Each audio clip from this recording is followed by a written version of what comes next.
Hello guys, magandang hapon. Andito si Padoms TV sa bukana ng Wawa Dam. Ayan. Ito nakikita nyo yung biyak na bato. Mount Pamitinan.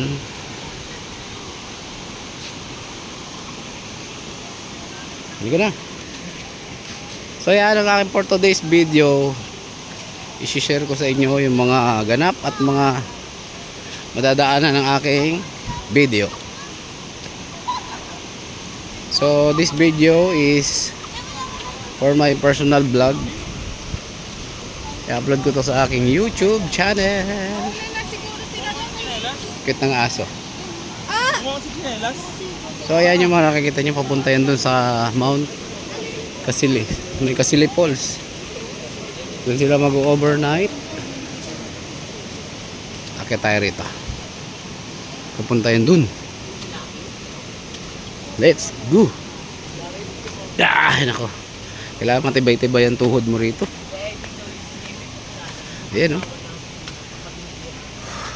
Ayun, napakaganda ng in-implement dito. May segregation ng basura. So ayan, may paparating na bangka. Ayun oh. May paparating. Picture-picture sila oh. Mother Earth.